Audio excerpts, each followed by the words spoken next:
Alrighty, looks like we are good and ready to go.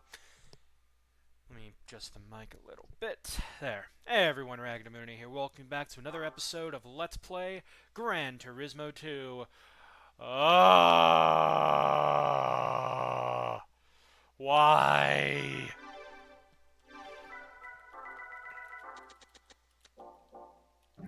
This course is gonna take so long. I was hoping I wouldn't have gotten it because I got it in tests when I was setting up a very slightly. I just basically enabled aero this time around, and it turned out good. But now I've got this fucking track to race again, and it's a long track. It's a badly long track. It's gonna take like this would be like a 5-minute race, guys. I am gonna be bored out of my mind.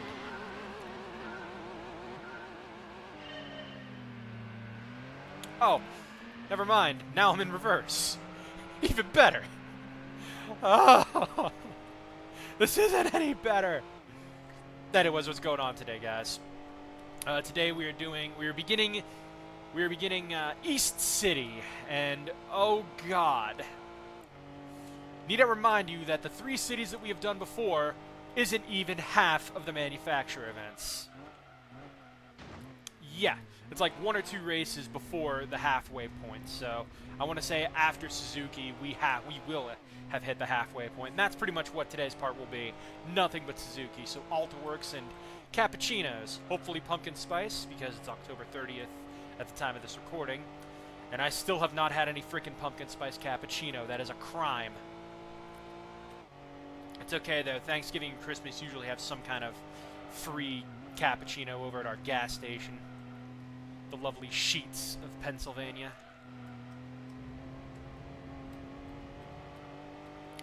And I am developing a minor headache right now. Oh boy. In any case, I actually picked up and started playing Skyrim again. And not only a celebration of hopefully getting a good version for the Switch, because, hey, I might be, you know, one of those Nintendo haters and stuff like that, but I don't want them to fail. I'm just not a big fan of what they usually set out for. It's like, okay, one of the must-have titles on the Switch, Super Mario Odyssey, and it's just, Jesus Christ, not Mario again. It's just me. I personally am a little sick of Mario, how it gets so much overexposure, and I do want Sonic to have another good game for its franchise, which I'm actually not hearing that many good things about Sonic Forces. And that's a crying shame. Mania was fucking great, but to be fair, I love Mania. All right, I love Sonic Mania. Yes, I've played it. The opening cutscene just screams fan hack, though. Like, come on. If you have followed and or played any of the Sonic hacking contest ROMs in the past couple of years, that opening just screams fan hack. Oh my, Other than that, though, that's like the biggest minor nitpick ever, because the game itself is fucking great. Like 100% best Sonic game that we have had in years. For a lot of fans. Oh god, whoa, come on, don't you dare spin out on me now, AltaWorks. I still have to racing mod your ass. At least we're like, this is one of them races that we're much farther ahead than our counterparts, though, because I looked at the tuning on this thing. It's like a 2. So they have like very low speed, and that's basically if we have been living under a rock for the past, I want to say 12 parts, give or take. That's how easy some of these races I feel are. I think the hardest one so far has been the Corvette one, because you have a big chance of spinning out, and the Corvettes are actually high performance machines. Blah. So there's that. Anyways, yeah, I picked up Skyrim and started playing it again.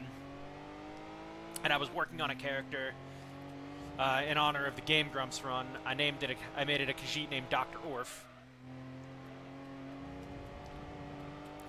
And I've been playing. I played a non-legendary character, so to speak, where you're just getting all your skills to 100 and your level cap's at 81. So that gives you a whopping 80 perk points to invest in, and I had no idea that would eventually be one of the bigger problems, quote unquote, of Skyrim. I only name it a problem because maybe some people want to play certain ways, and it's like, for me that wants to get good perks in every tree, you can't do that. So unknowingly, it's impossible to get like all the best stuff that you could ask for. So when I play Dr. Orf, I've decided I'm only going after. I only put 5 points in one-handed, 5 points in archery for the damage, and then I'll upgrade my archery if I see fit. I did get the zoom in and time stopping, but that's about it. I don't really care about drawing a bow 30% faster. I made the dumbass decision of not getting a pair of muffle boots straight away, so I feel like I want to start another character just so that I can look at that. A 90 versus a 98.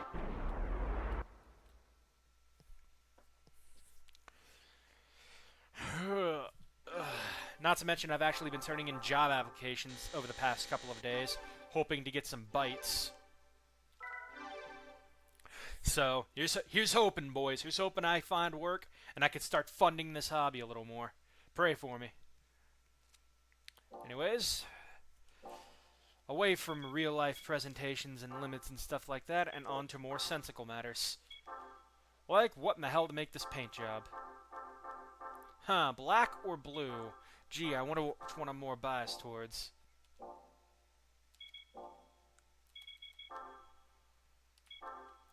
The AltaWorks Racing course. Please don't give me Grand Valley again!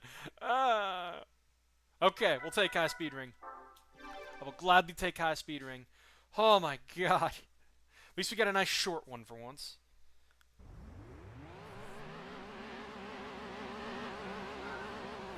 I think we're racing in reverse, too. Yeah, we're racing in reverse. So now we're in the race class, AltaWorks. Oh, come on! That nice aquamarine-ish color would be cyan. That's the actual color for that one. That's cyan AltaWorks. That's a great paint job right there. Though it feels more stockish than anything.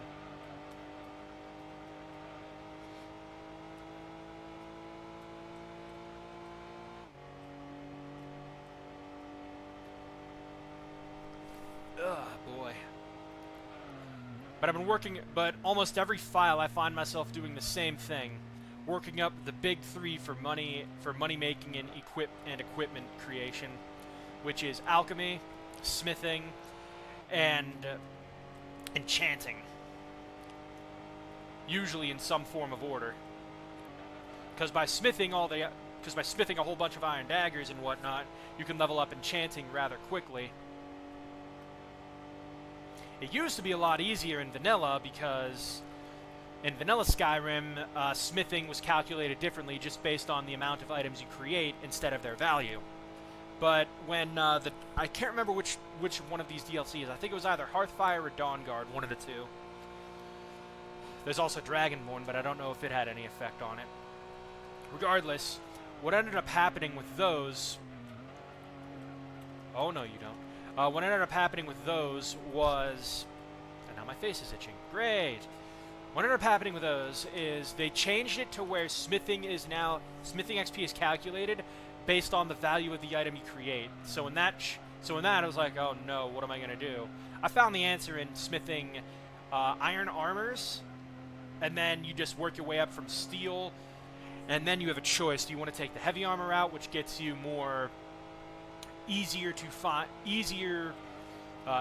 and more powerful equipment, but at the cost of more points, or do you take what I call the light armor route, which takes you up to the right side, and you get to do plated stuff for your heavy armor. Eventually, you get glass for light armor, and then that takes you to Dragonbone for all of the best stuff, and it uses less points.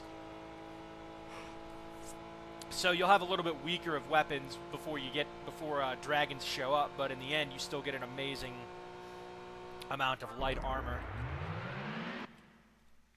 So there you go. But at the same time, it's like I remember there was stuff that had fortified barter, and I know I can buy one of those in shops. AKA, that's how you get better prices via enchantments. I knew Volsung was a thing. I went after that almost immediately before I started training. Then I found a necklace in the shop, and I was like, okay, this is good. I completely blanked out in that I should probably have been doing some of the Dark Brotherhood quest lines, because if I go and kill Cicero, I can get extremely early access to a top of his that won't be considered stolen, that has a 20% fortified barter, and while it doesn't have any armor rating, I can use that for when I'm buying stuff, and pretty much already have an amazing amount of savings stored up. The Cappuccino, or Cappuccino. Oh god, it's FR. I better not spin out, damn it. Only one way to find out, folks. Suzuki. And then I saw Cap G's video on the recent YCS. Yeah, Spirals topped. Though a couple of people... Ooh, good short course while I go on a Spirals tangent, I guess. We'll go up to 6, because I have no idea what in the world this car is going to be handling like.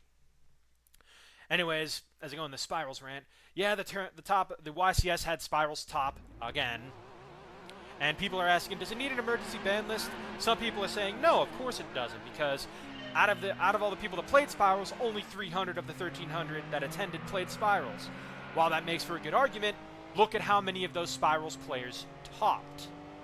You can have creativity in a game and try to have the more unique decks, but when one deck is dominant overall, and is just, you know, the best, it doesn't matter if you have 15, it doesn't really matter all that much of, oh god, no! I spun out. Well, I'm not cutting this time. I don't care if I'm playing digitally. That just means I have to brake earlier. And I can get ahead of this. That just basically means that less people are playing it, but that's still not exactly solving the problem if of those 300 that played, you had this many actually succeed versus the fails. Plus, it all depends on RNG as well. What kind of decks are those players playing versus the others? Are they getting killed off in mirror matches with one another? Are they outing all of the unique decks that have been trying to do something? Because we had a Burning Abyss player get 8th place, and that's pretty cool to see that an older deck, even though it's one that I absolutely despise, managed to do well. I'm happy that older stuff is doing what needs to be done. Okay, we're going to break early here. And really, I look at Spirals and I see one overlying problem. Quick fix. The fact that that little guy is not a hard once per turn is what I think is biasing and skewing a lot of people towards Spirals are broken, needs instant ban. If they did not make quick fix, if they gave quick fix the once per turn treatment like a lot of other monsters were supposed to have, we probably wouldn't be in this stint. We'd probably have a more wider variety of dominant decks. Because one quick fix doesn't exactly mean it's a problem. You can still machine dupe that guy and get some effects to go off.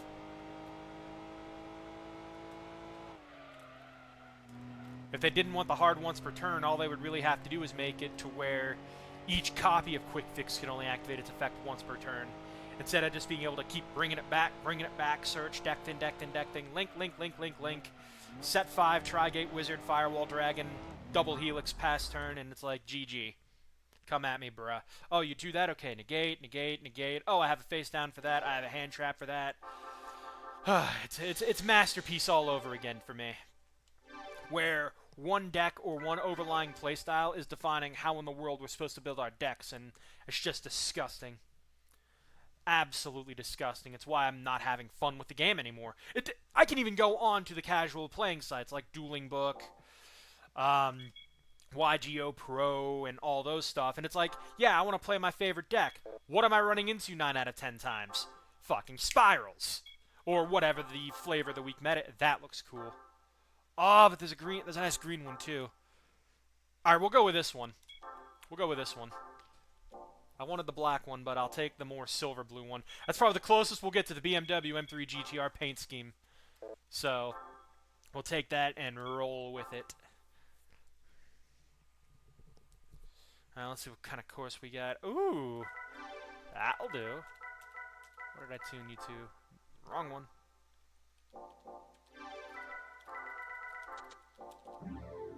Let's tune you to 8 and get you out there.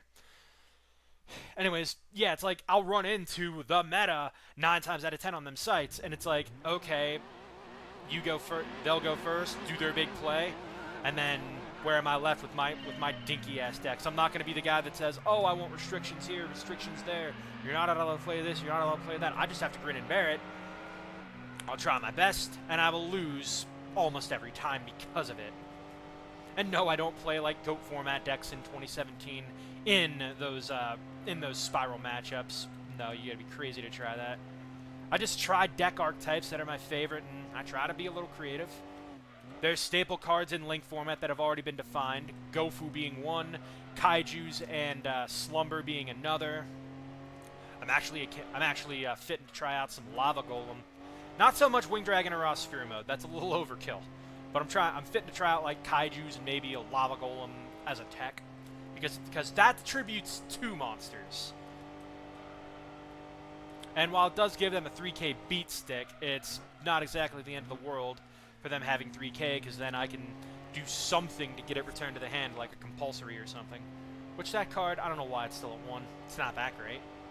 Anymore, anyways. I remember when that card actually did get the limiting, and I was like, oh, this card's great to run at 3. And then they immediately put it to 1, and I'm like, oh, they finally picked up on it. Crap. Because Compulse was basically the way of spinning all the extra deck monsters back and just pretty much outing a lot of people's resources. For the most part. Now we have monsters to do that. Now we have monsters and hand traps to do that for us. For no reason. So, yeah.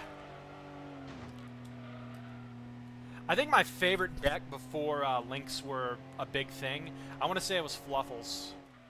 Of the more modern decks that had come out, I want to say Fluffles were probably holding my heart. Just because you could do you could go Frightful Tiger for Field Wipe into Sabertooth, and then get back your Tiger, and it's like, oh wow, you got some bodies on the field. With a pretty good clean shot at life points. Or you could do, and this can still be done to this day, but just way less consistently because, again, spirals are a thing, and the game's evolved into a different point. We have Fright for Octo, into Octo, use effect, into Sabertooth, revive Octo, and if they don't have monsters or ways to stop you, that's an instant 8k to the face. So, yeah. But it requires 2 polys, pretty much.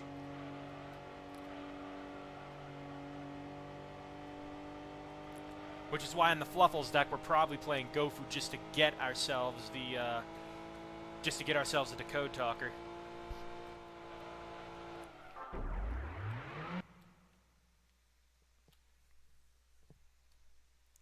And nowadays, now the Proxy Dragon's out, it's like, oh cool, okay, Proxy Dragon, and then, nah. Because it used to be you had to play like 3 Link Spiders to get it to work. But, yeah, I think that's enough of a rant. What time are we at? 18 minutes, alright. Let me see what the next... Let me actually open up my list here. I hope that did not get shown. If it did, I apologize, but... Alright, what are we doing next? Okay. Yep, that's definitely next part. Next up will be Honda. So, with that being said, thanks for tuning in, guys. Appreciate it. Love you. This is Ragnamuna signing out. You guys have a great night. Thank you for watching. And next time we meet, it's time for Honda. Hey, is that a Honda? No, that's Tristan. Haha! I had one more in me. See you guys later.